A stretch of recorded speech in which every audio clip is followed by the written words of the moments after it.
Right. So today we'll be focusing on consultation with employees. And we did have a little piece of this before last week when I mentioned that there was a law in the UK. It's right here. In fact, there were two, but I think the main one was this one. There's a law for consultation with employees in the UK. The acronym is there, right? HSCER 1996.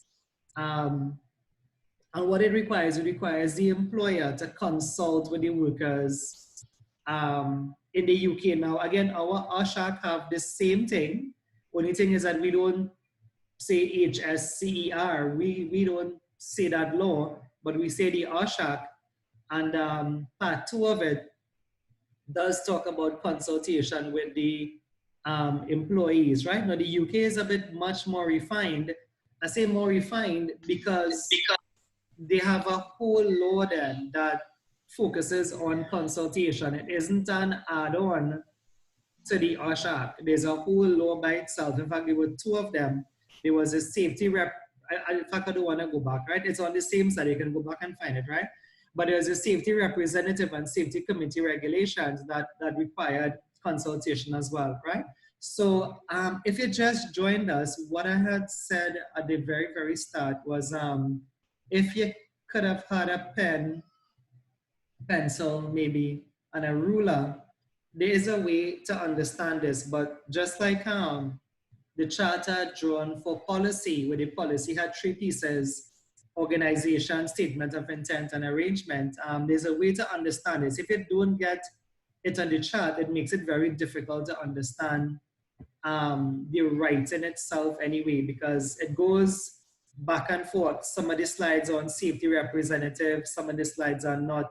And the reason is that there's actually two things happening here. So what we can do, if I can try, well, I did click the record button, meaning that this will go on records. If you don't have a pen and paper at hand, you can probably get it then when we post it on the YouTube channel, right? So let me get my whiteboard,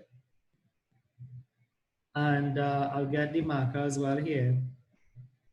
And once I do the explanation, you will come back to the writing and you'll see how all the writing kind of makes some sense now, right? So the first thing to know is that, well, the topic is consultation, right? I don't want to write that whole word there with this marker, but just know it's consultation.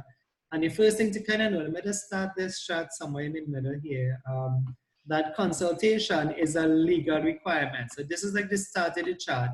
The law is the Health and Safety. My mistake there, that should have already been a S, right? So it's the Health and Safety Consultation with Employee Regulations, 1996, right? So then the need for consultation, and you see it's actually driven by the law. Health and Safety Consultation with Employee Regulations, I did mention this one to you last week, 1996. And then it places the duty on the employer to consult with the employee. So how this goes, this starts off like that. And here the duty is on the employer. So the duty is on the employer to consult with the employee. However, though, what the law said, and I'll show you that now, what the law said was that the consultation really needed to be twofold, right? So as I said, it is best represented like a chart, right? Of course, ignoring the bad lines and stuff, right? But so the law required the employer, this is for consultation with the employees, but to get the consultation going, the law required that the employer, I want to say set up, but the word is not set up, but the word is to find and possibly appoint somebody known as a safety representative, right? So there's somebody here. Later on, I guess I'll just say SR. So this is the safety representative. So they have to, I would say hire if they don't have this person. Notice that this is now the law in the UK. So you have to hire a safety rep. Now, typically you'll have one already. I'm just saying if they probably don't have one, you need to go and hire one. And this person has a degree. This person has like a level 6 qualification then. The safety rep is not just the safety advisor, right? In the company, the safety advisors are people like with the NEBOSH certificate level, but this person is a degreed person, right? Whether or not it's from NEBOSH or wherever, the person have to have a degree, right? So the safety rep is a degreed person, and then on this side, there's another person that the employer have to find. I say find here loosely because again, they may have this person already working for them, and this person has to be given the job title or the add-on job title because they're not really going to be paid extra for this. This one has to be given the job title. This is kind of long to write, but I'll try to kind of write it still, right? This person is given the job title representative, I'll put REP for short, of employee safety. So if you look at the table, as I say, the chart anyway, it makes some sense because what you're seeing is that the thing to pick up is that this is the law that's saying this. You see the law to the top, right? Representative of employee safety. And this one has a bit of an acronym. I suppose on that other side, the acronym was actually SR, right? This one has an acronym, Representative of Employee Safety. They normally refer to this as RES, R-E-S. So the employer have to find and hire or appoint, if they don't have, but they would normally have somebody, a position called the RES, and then this one again, find hire, they would probably have one as well, somebody called the safety representative, right? So that's what the law is saying. Now remember the topic, which I didn't write on this slide.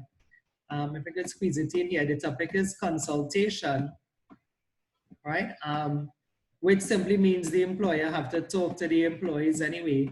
So what the trick is though is that the law is saying the employer have to have these persons then, and what they do, they would assist the employer in the consultation, both of them, with the employees then. In other words then, they would sort of be like middle men then, right? Of course, it could be ladies as well, right? But it could be like middle people, middle men, middle women, who would kind of break the ice then between the employer and the employee. They would be like the first line of defense, right? I'll put a person here. They'll be the first line of defense that the employer would go to in consulting with the employees. And these are real people that you see here. So it's really people that will be holding that position, right? So see if you understand this piece of it. This is what this law is saying, the health and safety consultation with employee regulation. First and foremost, the employer is a duty holder. The employer must find, hire, or appoint based on what they have and what they don't have, persons to assist them in consulting with the employees. Let me see if somebody trying to join our class. Yeah, you can take a look at the chat and see if I get it in a bit. Right, I have someone I guess is trying to join, right? Yeah, right. So yeah, so these are middlemen who would work, from the point of the, I guess on both perspectives, from the employer point of view, but from the employee point of view too, and they would assist in that process of consultation, right? So just if you're okay with that, some of the questions they like to bring here is like, how are they different then? I mean, this is how they are the same, right? See if you see that they are assisting, they are going to assist the employer in talking to the employees, right? So by law, you're supposed to have them, right? But then how are they different, right? So I think if I could scribble down some points in the corner here. So one of the ways that we saw, it's kind of like, and maybe on this side too, that the safety rep is a little bit more qualified. The safety rep is like really a safety then, or really a professional, right? The safety rep is really somebody that have some safety qualifications under the belt, right? So, don't know what happened there, but Yeah, right. So you could start with that. How are they different? Is that the safety representative really has that key health and safety knowledge, right? So they are qualified. I suppose that's the point. They are really qualified to a position of having a degree. So they are qualified, with a certificate. Then on the other side to this, this person here doesn't have to have a degree. In fact, this person here doesn't really have to be a safety at all. There's a trick with this one, is that this person here doesn't have to be a safety at all. This could have been anybody in the company that the employer chose to represent the employees too, right? So this could have been anybody. I would say anybody, but of course the person must be a bit, I guess, outgoing. Some of the personality traits, they must be outgoing. They must have had, like the respect of the employees now. Otherwise, what they do is representing the employees, right? So they must have been seen like a leader there, like amongst the employees. This person belongs down here. And that person could have been a mechanic, a technician, an accountant. The person doesn't really have to have a HSC background, but they were chosen because they are seen as a leader in the workforce and they could assist in the process of, representing matters, right? Health and safety matters with the employees. They were chosen to assist the employer in doing that. So if you want a distinction here, that the rest here may not have a safety qualification, or at least a certified safety qualification. This is just someone chosen from the workforce, right? So that's kind of long for me to write. If you could write that one down, the rest chosen from the workforce, and does not really have to have an HSC certificate then, or HSC certified qualification. The person could have been an accountant, in which case they would have had, I guess, ACCA. They may have had City and Guilds of being a technician or whatever have you, but they would have been a leader, and that's why they were chosen to help represent, matters with the employer and the employee. So I don't know how else to put that. I suppose the simplest way I could probably put it is, but just by saying appointed, right? The person was appointed, and they were not really, that's not really their background, but they have been that, that of a leader that the employer would notice. And if you talk to that person, and I suppose every company, if you would, I guess in companies, you probably know that anyway, right? That every company has somebody like that. They may not have been the safety person, but they are seen as a leader then. So if you talk to them, it's like, if you talk to them, they will get a message across to the employee. If you say, okay, from tomorrow morning, we want to start doing, toolbox meeting, and you talk to them and you get it on your side, by tomorrow morning, they will have the workers and them sitting there waiting for you anyway. So that's the idea behind that person.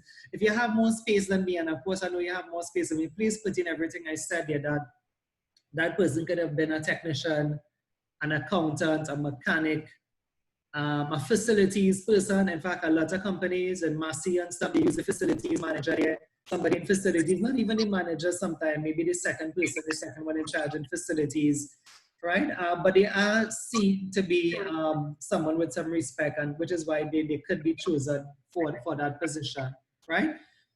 So that's a stark difference there, that one is really qualified with a degree, the other one is just chosen. And that should tell you, though, some things about them. And this is where the analysis kind of comes in, right? The analysis comes in where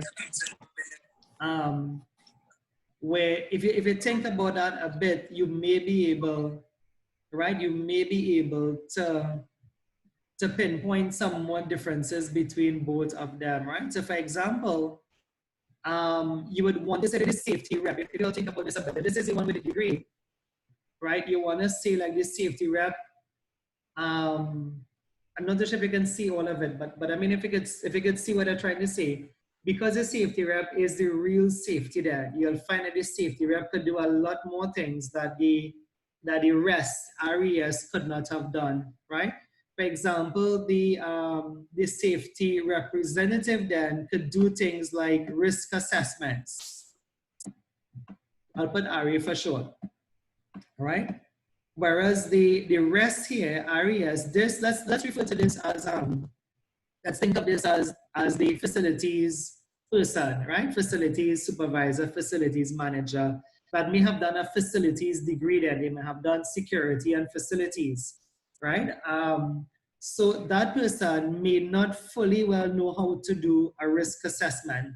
So I'll put, in fact, I was gonna put nothing there, right? But I was just gonna put an X, right? Because that person may not fully well know how to do a safety risk assessment, right? So you find some stark differences between what they're able to do, right? And I just want to give you a couple, maybe if you can get 4, if you can give you 1, and maybe you could try to get 1 for me, right?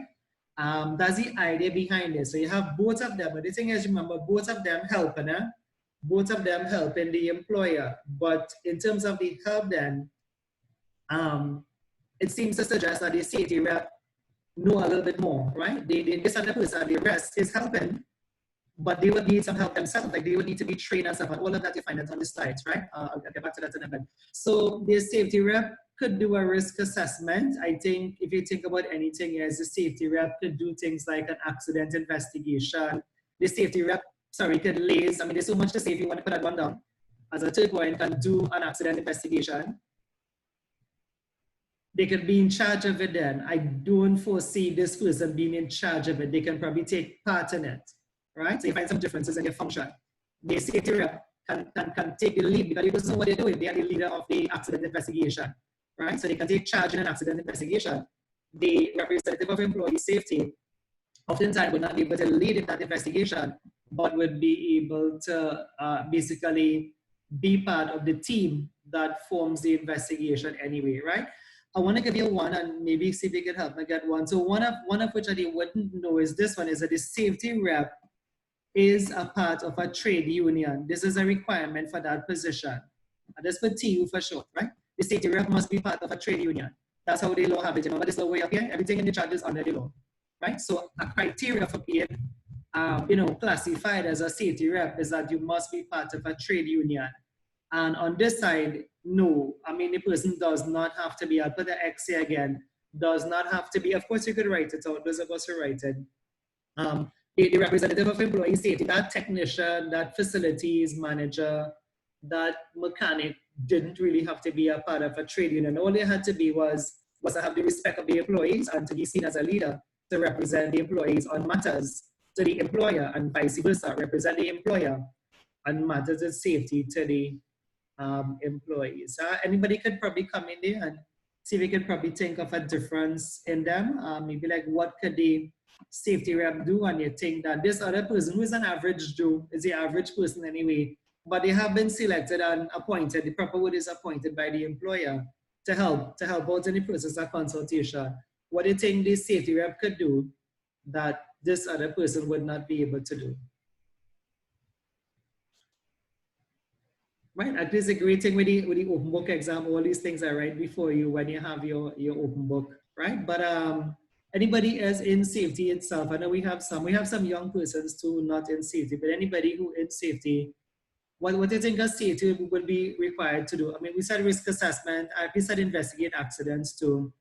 And then if you just think of you, I mean, if you were in a company and they say, okay, Nathaniel or Risa, I mean, like, could you all help out? And you say yes. I mean, you say yes because maybe it's a new job, whatever.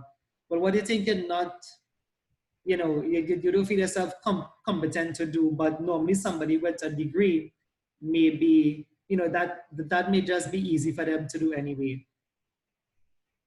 Any ideas? And hopefully you have your book with you at the same time, the textbook. Going once, going twice.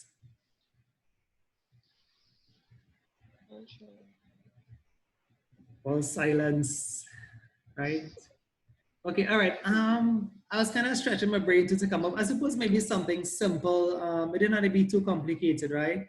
What about something simple as like liaison with OSHA, right? OSHA, well, we say OSHA here, but they say the HSC in the UK. What about like calling OSHA? I mean, like a normal person wouldn't even know the number, right? Wouldn't even know the number to call. But I suppose a safety rep would, right? So things like maybe if you want a fifth because there was actually a fourth one, which is investigate incident, right? So like a fifth one, like liaison with the HSE, that's capital HSE anyway, right? liaison with the HSE. And if you remember lesson 1, it may be liaison with the HSE. For example, like with matters like a notice, like maybe the inspector was coming in to serve a notice, but the person could probably, try to talk it away now, talk it down then, right? Talk the HSC inspector out of giving that notice, right? So the proper thing to say is liaison with the HSC. And this person here probably would just be afraid of that altogether. I mean, if you think of it as a facilities person and a technician, and maybe they are not afraid, because I mean, the point is here they had to be a leader anyway, and they had to be a bit loud and I guess boisterous, right? Speaking of boisterous, I hear an election truck passing. So you may hear somebody background in a bit there, right? Yeah. So yeah, I mean, so they might not be, I mean, I'm not saying that they're coward. I mean, the person would probably want to talk to the HSC, but they probably don't know how, like the form or the legality, like how to say, if it was a notice that the company was going to get, this person may be able to say, like how we said it in class now, duty of care was not owed. The company did follow, the HSW Act. So just the know-how, you'll find the safety rep being able to do that much better than this person that has been thrust into that safety position anyway, right? See, if you're getting it a bit, I did my best to try to simplify the notes. I don't have a lot more behind this. For me to do any more on this, I would need to take something off from the slide. But see if you understand the basic idea is that in the UK, they have a law for consultation.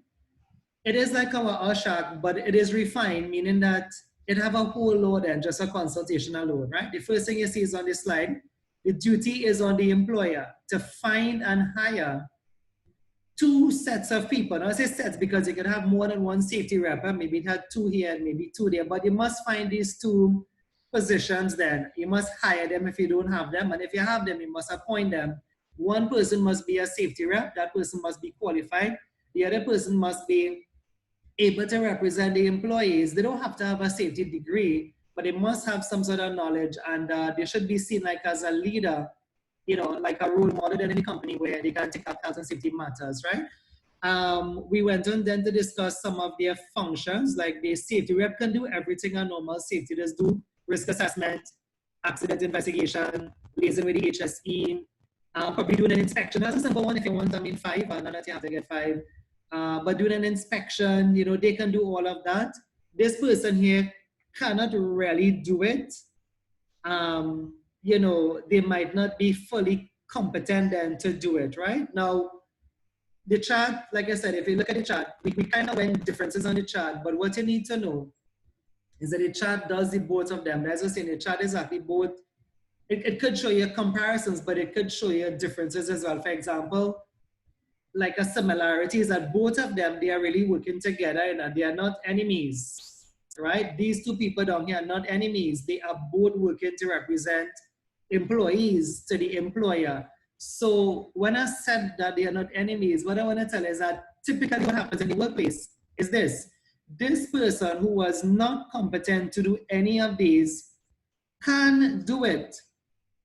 They can do it, but they will have to do it with this person here, which is why both of them is on the same line, right? The representative of employee safety can do the risk assessment, but they have to, how they say it in Trinidad terms, they have to go with them, the safety rep. They have to go with the safety rep then to talk to the agency. They have to accompany the person because this is the person that already have the know-how. So both of them, they work together, to get health and safety matters accomplished in the workforce. And typically from last week class, if you forget all of it or some of it, this could be 2 answers for a safety committee. We had done this last week when the question was like, who will be the members of your safety committee? So we mentioned a director, we mentioned safety, but now you could actually put in safety rep and representative of employee safety. These are 2 separate positions or 2 groups of persons that could form part of your safety committee, right? I want to do one more thing before I come off the chat, right? I'll try to take something off, right? So I just want to do one thing again because of a past paper, and then I'll go back to the notes, read them out, and the class will be finished. Once we do it like this, like I said, you see how the notes will kind of make a lot of sense, right? Hopefully you kind of, if you draw this down while I read the note and you kind of fact check the note against this, you see it makes a lot of sense. I'm taking off consultation from here, one that space up there, and yes, I'll try to work with that, right? So on one of the past papers that came a year, and there's a lot of questions in this. I'm looking at the time, it's just after one. I don't know if I'll be able to finish. I mean, I'm not finished the theory. The theory is finished. What me have finished with is all of the past papers and the different ways that this thing has come before, right? So I am going to just do one, and maybe we can pick up another one next week, right? We have a short class next week. We have just maybe just to finish and then training. And then after that, I think it's chapter 4 anyway, right? So it had a question that came a year. This really supposed to be question here, QU. It had a question that came, and if you can help me with it too. The question was, and I can't write all of it there, I could just paraphrase it a bit. The question had asked, what facilities the employer must provide both types of reps to enable them to do their job, right? What facilities, I could probably just write what facilities, right? What facilities the employer must provide both types of reps to enable them to do their job, right? And like I said, I mean, I have done this in companies, right? Oh, I don't know what happened to the markup, right? Should I put a full stop? Yeah, I've done this in companies, and just I think as somebody pointed, trying to stress it last week with the safety committee. Now, when you hear me stressing a lot about the safety committee didn't have a place to meet and they put you in the back of the building. That's like what this question was actually asking, right? So what facilities must the employer provide for both types of both types of reps for them to get their jobs done? Right now, if you have the green textbook that some of you have, I know it's in the other books, so I often say that to find out, all you have to do is just go to the table of contents, just look for consultation, look for this part of it, and I know both texts would actually spell it out. But in the green book, I know that book by heart because that's the book I use. I've said that many, many times before. I know it was actually a heading, and the heading was actually facilities, right? So what facilities the employer must provide? We can try to get 5. I can give you 2. I cannot give 1 already by talking about last week class, right? So what facilities? Remember, these are 2 separate people. And if you're working in a company, you know where I'm going with this now. Like the safety rep then, he may have had his own office. I say may, right? Some companies, they don't have your own office. You sit somewhere, I guess, you know, in an open office then. I'm just saying that if you had your own office and Massey, they had their own office. And then this person here, the mechanic, the technician, the facilities person, you know, some companies put the facilities person in the most weirdest of places. The facilities person sometimes, their office is in the stock room, their office is in the tool shop, their office is in the washrooms, right? Like in the washroom area, there's another room inside there, and the facilities man or woman sits inside there. So the point I'm trying to say is that if this person was appointed and then this one was, you know, selected by the employer and stuff, right? But they have to meet. I mean, you can't meet, you mightn't be able to meet in the man's office here, and you mightn't be able to meet in the facilities man office / stock room, whatever. So the point is, what facilities the employer had to give them. They were both selected to help the employer consult to the employees, but where would they meet, right? And so I suppose by saying that over and over from last week, that what we need to probably give them is a good room, a meeting room then, right? Most companies have it. I put room here, but again, this should really be meeting room. You know, they have a meeting room where that room has been designated a certain time of the day, and again the month, so that this may be once in a month as well, that they can meet and have a discussion, right? So anybody else, what facilities? Is a very easy question. When you finish with the points, I'll tell you how some students had gotten this wrong, right? But I give you a start, so you shouldn't get it wrong. Anybody else? Another facility that the employer should provide for both persons to meet and have a good meeting at that? Boards, notice boards. Very good. So they must have, I guess they'll have like a notice board. I want to say too here in terms of board. I want to say here too, just a normal whiteboard, because remember both of them meeting, right? So that's supposed to be notice board, but I also want to say like a normal whiteboard. You know, was a simple question as that, like a whiteboard. Because they meet, they may want to draw something out, a whiteboard, markers. Again, if you're working, you know how frustrating this is. Like I said, I have done this, some of you all have done it too. You know, it is really frustrating. This is supposed to be markers, eh? It's really frustrating, like when you go in a meeting, they give you a whiteboard and you have no markers, right? So what was the point of the markers and writing, right? I have gone to some companies. There was, I mean, when I say some, I mean more than one, right? I've gone to some companies. There was one in Port of Spain and there was one way down in Erie. And I went to those companies like almost 6 months apart. There was one in Port of Spain that does offshore work. We do some trading for them. But more than 6 months apart was the time of the last year. And when I went to the room, my work from 6 months ago was still on the board. So the question is, in that 6 months, no one has used that room for training. And so I was surprised that my work was on the board. 6 months had passed since the last training, right? Anyway, the point is that if you're going to have workers, make sure you give them good markers. Again, if you're working, some of you all have done this. It might not have been safety, but you're working, so you know what I'm talking about. Like when you get there and the marker's not right, and it defeat the purpose now, it defeat the purpose of the meeting in the first place. So as simple as that. Good answer there. And notice board in the room so they can pin up some stuff for themselves. Whiteboard, markers as well. Anybody else? Some things they can get, the employer should provide for them. Think the simplest of answers because it's the simplest. With good lighting. Say it. Proper room with good lighting. Okay, very good. So good lighting, and anybody can throw another one there. So good lighting. With lighting normally comes. Say again. Computers. Very good. So proper lighting. Lighting normally comes with something else, especially like on a day like today. Lighting. Computers, yes.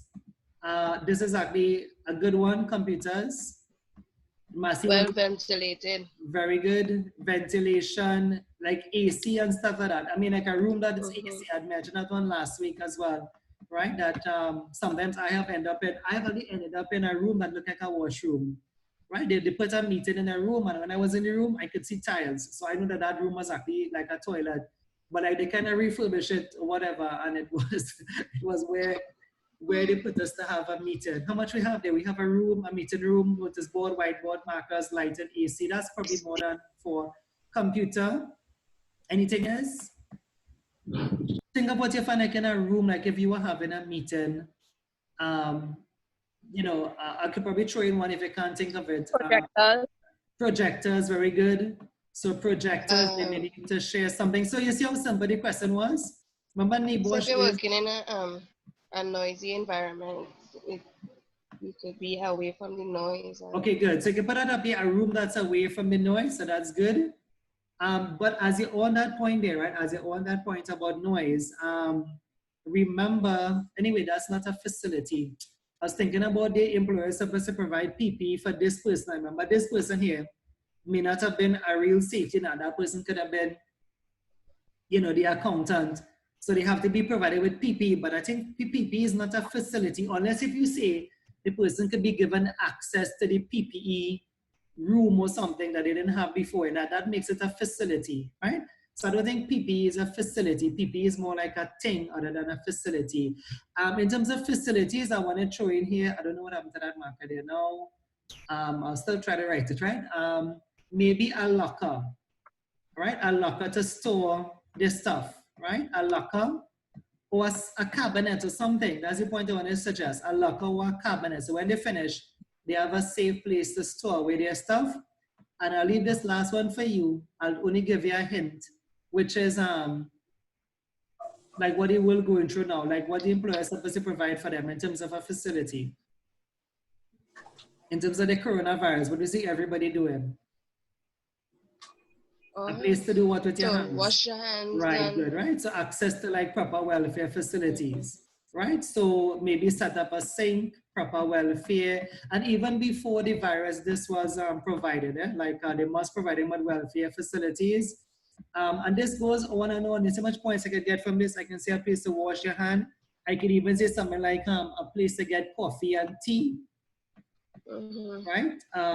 Like a kettle, all of that type of facility, a kettle, tea, microwave, that kind of business, because it's a meeting you're having. Remember, this person is a degreed person. It may have the HSC coming in ever so often, so they need to have access to all of that, right? So simple that was. Of course, it took a lot of time because I said it was more than one, but I just wanted to do that one because that was a really nice one that came. And why I like that one is that I always remember I had a student. So for, I guess for confidentiality purposes, I wouldn't share his name, but I had a student some years ago that I always remember, and I share this because of him too, that we were doing this in class and we had done it as a past paper. He said he didn't understand it, right? And he said he didn't understand it so much, and I couldn't understand why, because it was facilities. He had come from Atlantic LNG. So I think when he saw the question, he thought it was, you know, like real technical stuff, like they must be provided with knowledge about risk assessments and, I mean, a lot of technical stuff. And, you know, he got upset with it. That's what I remember. And he left the class. He left the class never to return. He took up his bag. And a grown man are talking about it, like a big man are talking, not a student kind of thing. Much older than me. I mean, he was a bit on the, you know, grayish little bit side anyway. And this was about maybe 8 years ago. But he left the class, and I thought it was a really ridiculous reason to leave a class because he didn't understand facilities, right? And it was so simple. He left the class, and I often share this story because people who know me well have heard this story before, because I saw him many years after that driving taxi, right? Working from Atlantic to driving taxi anyway, right? I mean, and that's not a reason to give up on a qualification. You know, knowing that it was so simple in the first place. Anyway, that's enough about that, right? So let me go back to this slide. So hopefully you get all of this. Question, the part where you mentioned about the tea and coffee and thing. Yeah. That would fall under essential facility to provide for the reps or the I think, I mean, I don't know if you want to call it essential. NEBOSH has put it under welfare, that it was a correct answer. So if you had given answers like, you know, like access to a microwave, a kettle, you know, those kind of things, you would have gotten it correct, because the question was just about what facilities must you provide for. Just think of this as two people that have to meet, you know, once a month, and one being a safety, one being anybody else. So what would you give them? A room, you know, proper light and AC. So I wonder if I answered the question there for you, Darian, because hopefully I think I understand what you're trying to say. Okay, yeah, I understand. Yeah, I mean, like whether or not you say that it was critical or vital, NEBOSH didn't look at it like that. They just said it was something that had to be provided for them anyway.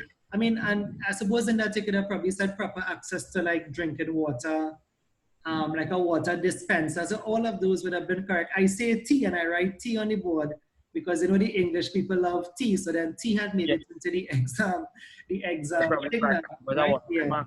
Yeah. Right. So I put tea there simply because of how that came back on the examiner's report, right?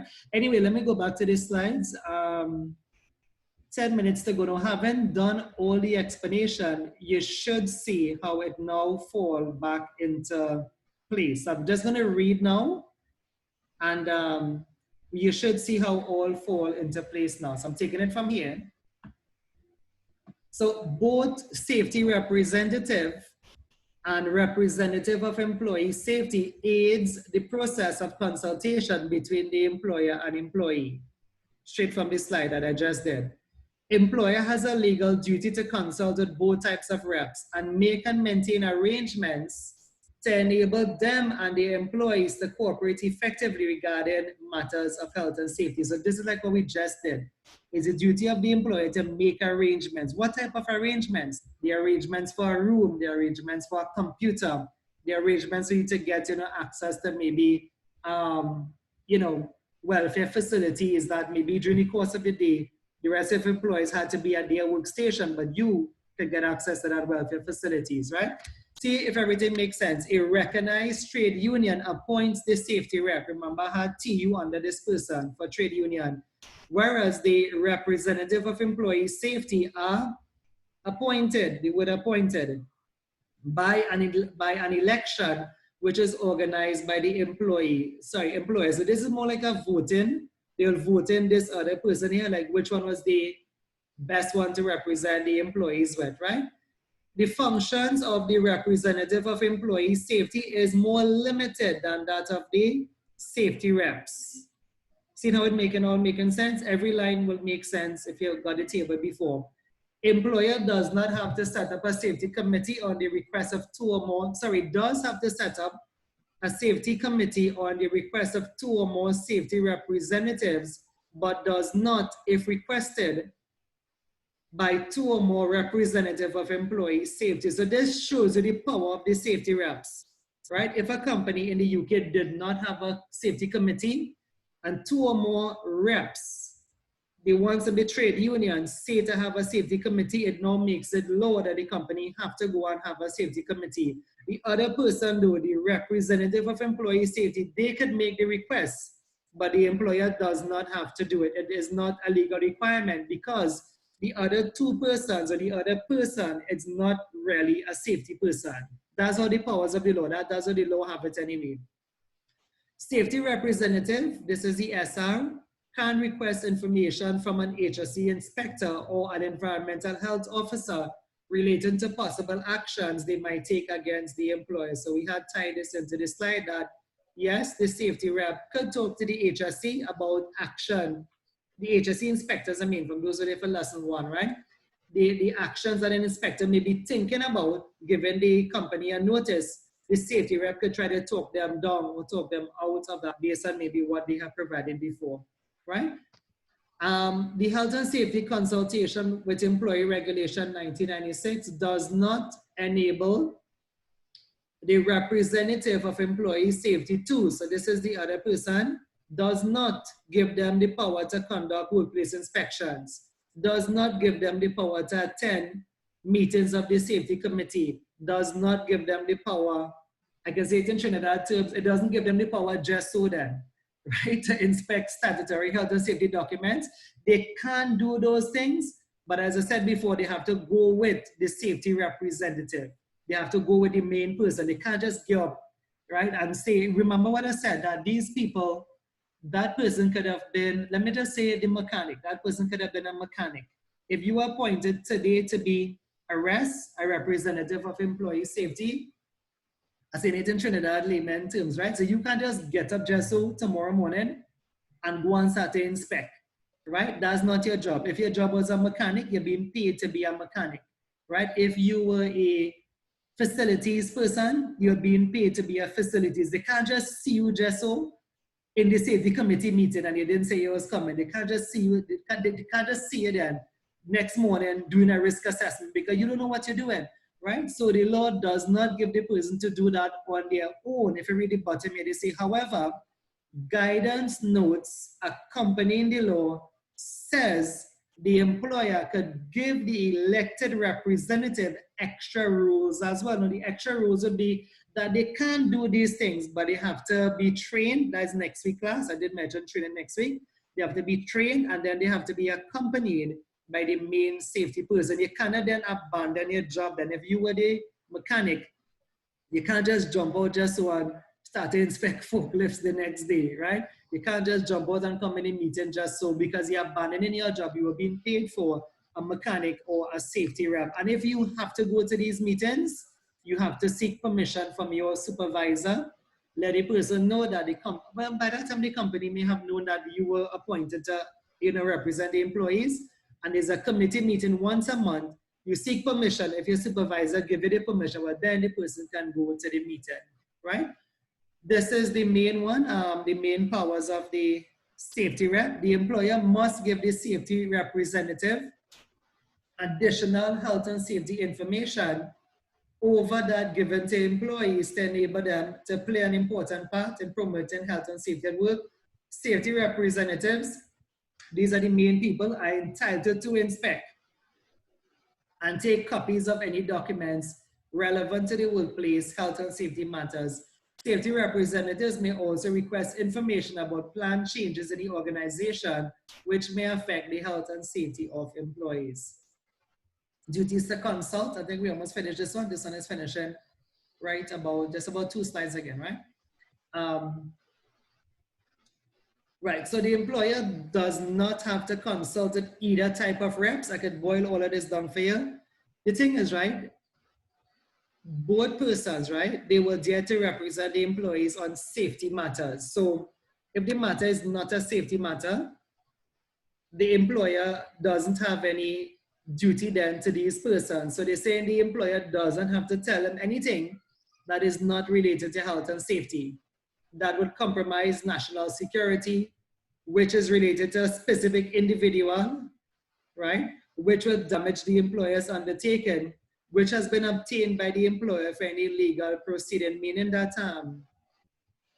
if something, I mean, just to say it, if something is not safety related, the board persons doesn't have to get it because they were there to represent the employees on matters of safety anyway, right?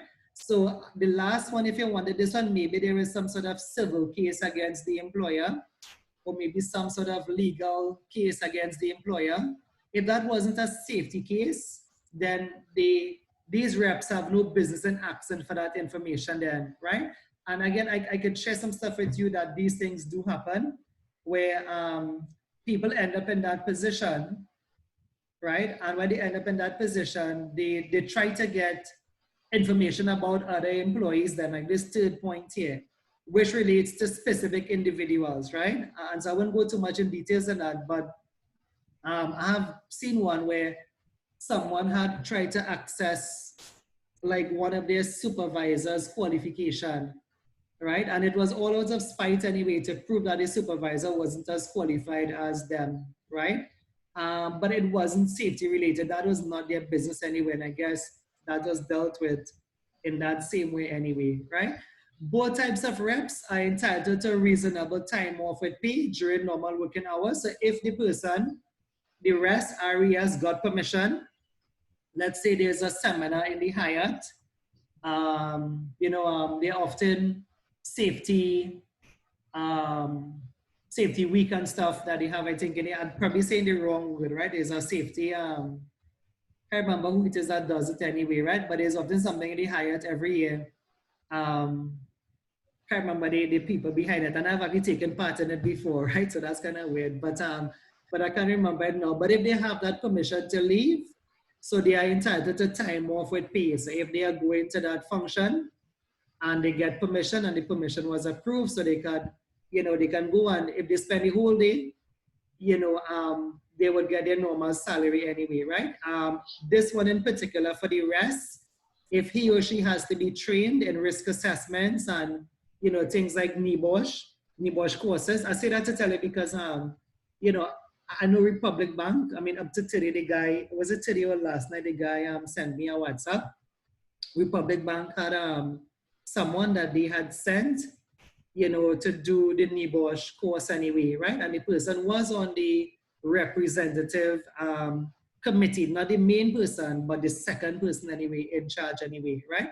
So if you are to be trained, they can sponsor all of that. If the employer refuses time off with pay, board reps can seek compensation through an employment tribunal, which is the court. Well, the law is saying the employer is supposed to pay them, right? So if by chance that was done or not done, the board reps can go to court to try to get their monies anyway, right? Both types of reps can liaise with the employer on any hazard, dangerous occurrences, and general health and safety matters. Why? It's already 1:30, but I want to finish, right? Why could they do that? Because that's what they were there for. They were there to represent the employees So like what hazards the employee is facing, what dangerous occurrences the employee facing. This is the last time anyway, right? Both types of reps are entitled to information containing records under RIDO 20. RIDO I think is now 2015, I think, right? But this is a law they have in the UK. So if you have a record of your accidents, the reps are entitled to that.